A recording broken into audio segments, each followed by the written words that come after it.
Greater love has no one than this, that someone lay down his life for his friends.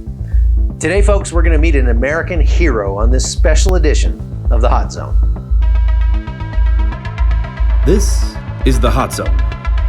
Engaging with the news in a whole new way, international war correspondent Chuck Holton brings insight into areas of crisis and lets you help those affected.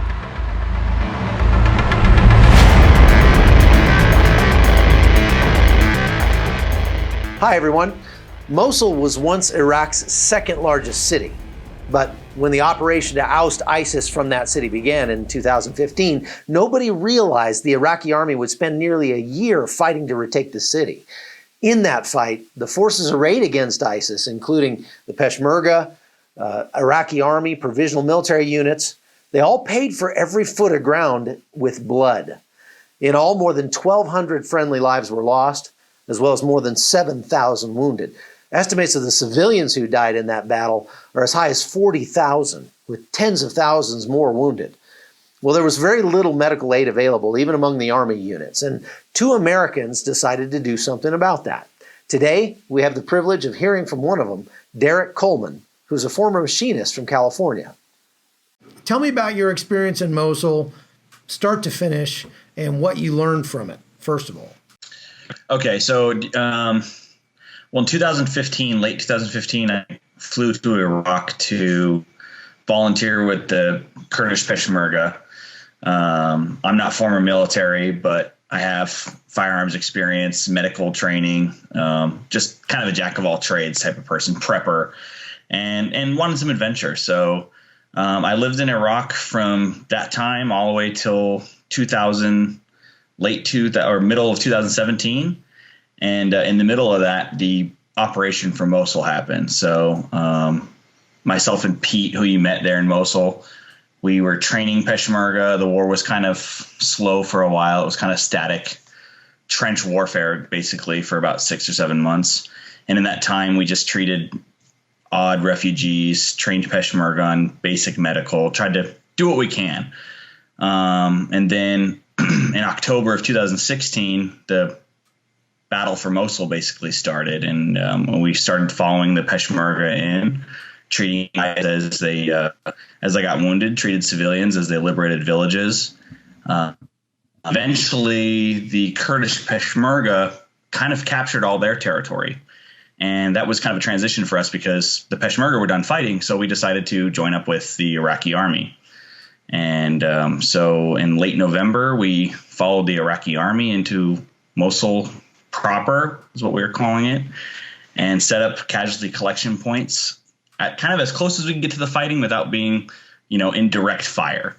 And that was always like a learning curve, especially as the battle would ebb and flow. But we would take between 60 to 70 patients a day, sometimes more. You and Oliver North, I think, just happened upon our casualty collection point one day. All right, we're driving through the town of Gojali, which is one of the suburbs of Mosul that has just been recently taken in the last 2 or 3 days from ISIS. As a matter of fact, most of these buildings have not yet been cleared of mines and IEDs. And there are snipers over here to our left that have been taking pot shots at the Iraqi forces that are right here in this area right now. We're going to a casualty collection point where there are some wounded and some refugees that have taken shelter there. We arrived at the casualty collection point where wounded Iraqi soldiers are brought for first aid before being evacuated from the battlefield. There we found two Americans from a small NGO working as medics. They've been doing this for almost a year. Colonel North spoke to them during a rare quiet moment. I'm Pete Reed. Pete Reed from where? Bordentown, New Jersey. And how about yourself? I'm Derek Coleman from San Diego, California. We've had today with him 23 wounded civilians and 4 dead. That was before noon. Bad morning. Yeah, a lot of children too. It's been a bad week for civilians, especially children. We're 2 to 3 kilometers from the edge of ISOF lines, and probably less than 4 from where Dash sleeps at night. Before long, more wounded came in, and the two medics went back to work. Fresh troops passed by heading for the fight. Hopefully none of them will ever need the service these brave Americans provide. Scrounging what medical supplies we could. just doing basic triage, first aid, so they could survive the ambulance ride to the nearest hospital, which sometimes could be a 45 or longer minute drive. So that was the best we, tried to do. And yeah, we think we did a lot, and helping people out and seeing people survive the trip that otherwise would have died in a few minutes. A lot of amputations. I mean, everything modern warfare has to offer. Car bombs were a big one. A majority of our patients were civilians, just because of the, as the population was so densely packed by that point. Whether they were Sunni holding out to the last moment, trying to stay with ISIS and, or not able to escape. It didn't really matter. But at that point, civilians are so concentrated that, the way I thought about it was, let's say a suicide vest goes off to hit a soldier. Well, there's 20 civilians right there, too. So by that simple fact alone, people are huddled together in basements and cars. And so, yeah, a lot of the people we treated were civilians, and a lot of them children, unfortunately. So that was our daily life. How did you guys get medical supplies? I mean, what was your supplier for that? So to start, we were actually scrounging from old oil companies that had come and gone. The oil industry there in Kurdistan had kind of fled. And so there was actually generous people who were like, hey, we've got all these first aid stuff that we're leaving behind because basically, we're abandoning an oil field or oil derrick. And so it started with that. We did a lot of, buying cloth at a bazaar and making improvised stuff. And then it just really, honestly, there was a million different ways of procuring it. We would scrounge maybe something that the U.S. Army had dropped, and we knew it would either get squandered or disappear, as it always did. Mm-hmm. So we would help ourselves to certain things like that were meant for the Peshmerga or meant for the Iraqi army. And we weren't stealing U.S. government supplies. We were just preventing them from disappearing, basically. And so, yeah, it kind of changed as time went on. We did get more kind of support. Eventually Pete and I appeared on the news. It was kind of all at once. It was like a blitzkrieg of CNN, MSNBC, all on the same day. It seemed like, and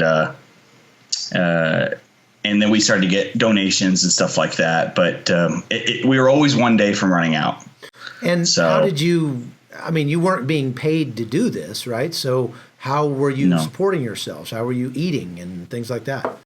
Well, speaking for myself personally, I was a machinist, and I had saved up quite a bit of money. I had a decent sized gun collection, and when I first flew out to Iraq, I basically sold everything I owned and went to Iraq with, I guess, about $10,000. And that goes quick, as you probably know. If you're not bringing anything in, even in a cheap country like Kurdistan, if I'm, volunteering at a hospital and sleeping on the ground, it's still, if I don't have anything coming in, it starts to disappear.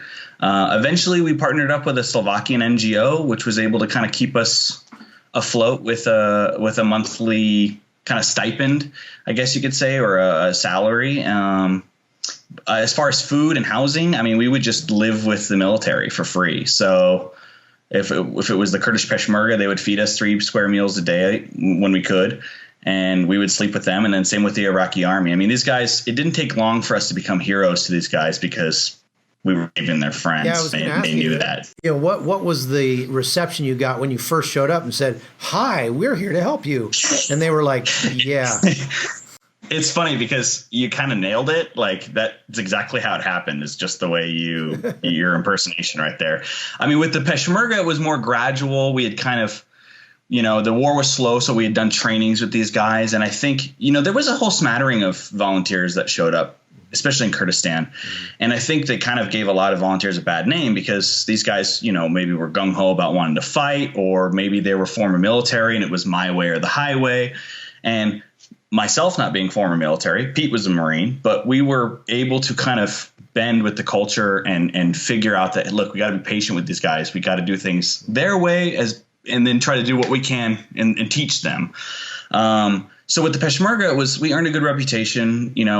We lived out there 120 degrees, drinking 1 cup of water a day with them. I think we kind of earned their respect, and we were busting our asses trying to teach these guys. So with them, it was this gradual. And by the time the battle happened, it was like, oh, yeah, they want us with them. With the Iraqi Army, it was exactly how you said it. We drove up in pickup trucks one day, found the nearest unit that we could stop at, and found a lieutenant or a captain that spoke a little bit of English. And we said, "Hey, we're going to do medical for you." And they're like, "Okay." And, hey, we know this person, whatever. And they were very standoffish, right? And so were we. I mean, we'd heard bad things about the Iraqi Army, never dealt with them before.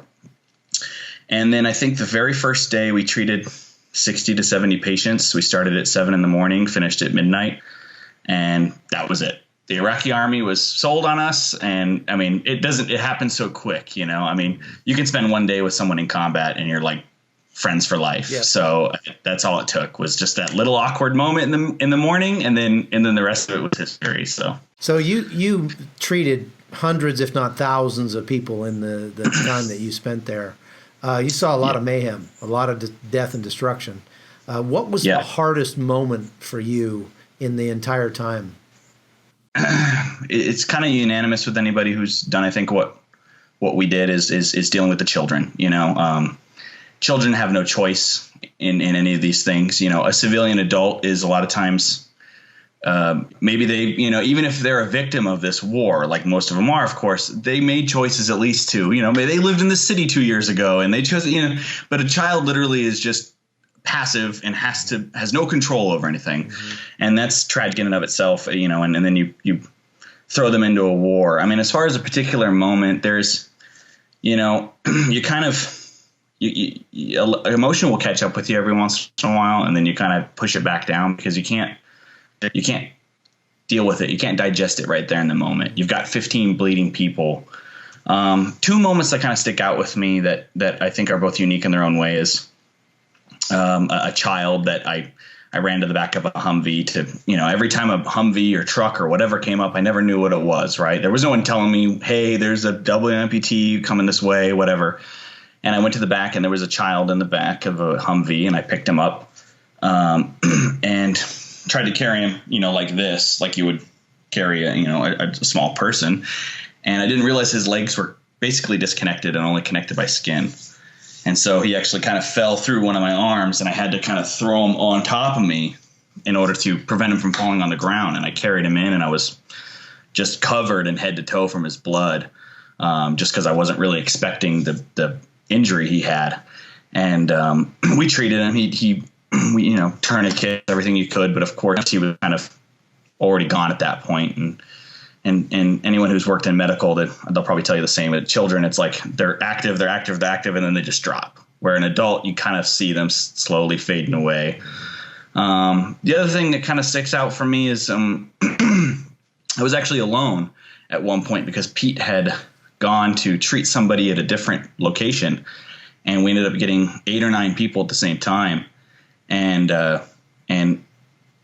they set 2 guys on stretchers, and I looked at one guy, and he was missing both his legs, missing an arm, burned from head to toe. And I looked at another guy, he was burned from toe and missing one leg. And I thought, I can't treat this guy with the 3 amputations. I got to go to this guy first. So I skipped over this patient, in triage in the most extreme form, treated this other guy, got him at least tourniqueted, had some other Iraqi medic. Well, they knew basic stuff. You could get them to they were basically our assistants, and through broken English or Arabic, and got this guy kind of started. The second guy went back to the first guy, and he was dead. And it was like just that quick little moment, and I could have never saved him, right? That's what I tell myself in my head. But it was weird to go basically choose who was going to get treated, and the other guy who I didn't choose died immediately, basically. So those little moments stick out for me. Smells, certain things take me back, but nothing really haunts me. I think the lucky part is. Sorry, you spent more time in active combat than the vast majority of soldiers, sailors, Marines, anybody. Sorry. So my question is, how hard has it been for you to come back to regular life? We were seeing the results of battle all the time, but not necessarily being in the battle. I mean, we would have mortars land by and shots would ring over and stuff. And I guess just dealing with the casualties was its own form of kind of the combat, especially in the conditions we were in. We just had to take a break every once in a while. It was usually Pete that would kind of just go, you know what, I need a breather. Like, we just need to disappear for half a day, and we would go back to Erbil, which anyone who was in Kurdistan knows it's kind of strange. You can be in modern combat, and then a 45-minute drive, you're in a city with Pizza Hut. So every once in a while we'd have to do that, but that was tough too, because whenever we left, we knew nobody was treating. Coming back home, it was a weird experience. It's like feeling afraid of things that when I was never afraid in combat in certain scenarios. Maybe I'd hear firecrackers outside for New Year's Eve, like I'm sure it'll happen tonight, and I don't know. Like, I don't know how I'm going to react. It's weird. Even though I know I'm safe in my head, my body is like, it'll kind of give me a little, shakes, whatever. But I've adapted really well. I don't have nightmares or anything like that. It was kind of like this 3 or 6 month period where I was kind of adjusting. Yeah. And I kind of, I figure that's kind of the normal human reaction to digest it. Absolutely. Well, that's fantastic. And Derek, it's so good of you to come and tell us your story. I'd love to hear more about it, but we're out of time. But sure. Man, you are a hero. There's no two ways about it. And I know that has been the most amazing adventure of your entire life. It's the kind of thing that you will tell your grandchildren about. But I pray that the good deeds that you have done throughout those actually more than a year in that environment will come back on you tenfold. So thanks for talking with us. It's real good talking to you. Yeah, no problem. My pleasure. Folks, these are the kinds of stories I intend to bring you on this podcast. I want to let you hear about what's going on in the areas of crisis directly from the people who are in the thick of it. And as you listen to this, I'm heading to Syria, and I'll be looking for more amazing interviews like this. So stay tuned. Over the next couple of weeks, I probably won't have enough internet to get many episodes of this podcast out, but be patient. When I get out of Syria, I'll undoubtedly have some amazing stories to tell you. So check back often and like and subscribe at patreon.com/hotzone. Thanks for your support. I'm Chuck Holton. The Hot Zone is produced by Amy Holton and Livefire Media. Copyright 2019.